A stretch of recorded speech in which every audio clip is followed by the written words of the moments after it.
So the thing with design, I think design makes sense if there's practicality in it. If I can't get into the dress, it's just some fantasy, piece of paper in theory. So even in the process of designing, I have to think through, how can this garment be closed? How can the person get into it?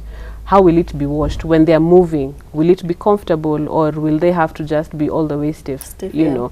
So even as I'm designing, like, you may have some clients who say, I want to be snatched, all, like, completely. I tell them, you can be snatched, but you will not sit down. Do you want to stand out? Do you want to stand up through your whole wedding process? So I think over time I've learned how to incorporate creativity and also practicality, you know. Yeah. Okay. And the spaces you work in can be very emotionally charged, you know, because it's a lot of things going on, especially for the bride. They can be a bit overwhelmed. And then we have, you know, you've mentioned, you know, being snatched. I want to look good on my wedding.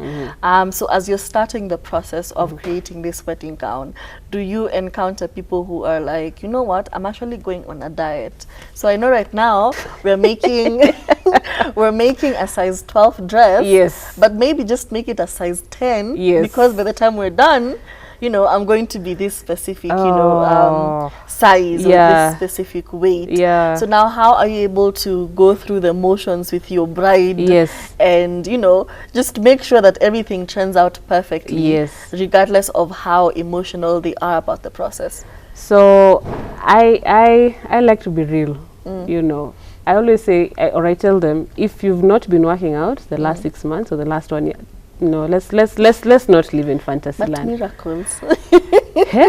Unless Jesus himself comes and touches you and you know, but chances of that happening is very minimal. So what I normally say is that let's work with what you have right now, your body type, and we can still make it look equally as beautiful and equally as gorgeous. So and I think also my job is very it's like a therapist, you know.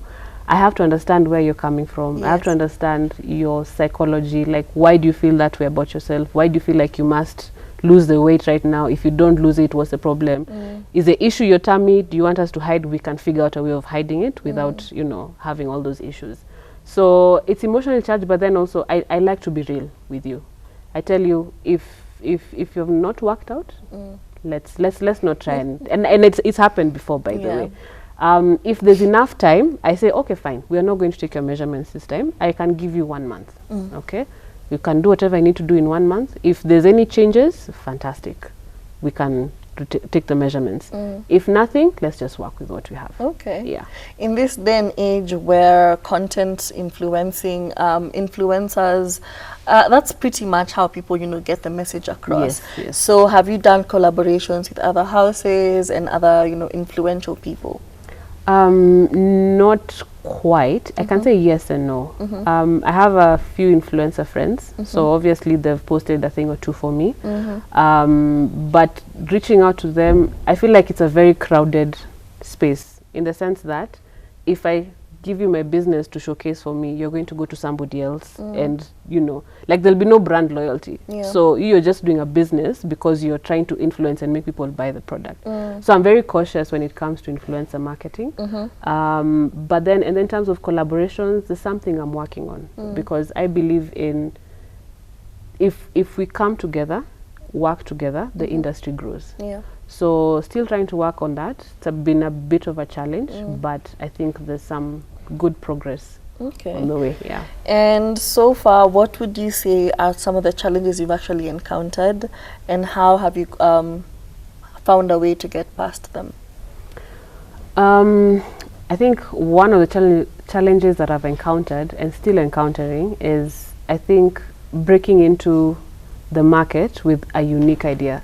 I think Kenyans are still not ready for the whole custom process, because sometimes you have a bride coming in and then they have their mother or their friend saying, are you sure you want your dress made? You know how fundis behave. And then they don't know that there's a difference between a fundi and a designer, and there's actually very clear distinction, you know. So So tailors have really ruined the reputation for you guys. Badly, badly, you know. So that's something that I've had to take time to educate the market and say that there's actually a distinction, and you can make a gown and it's ready on time,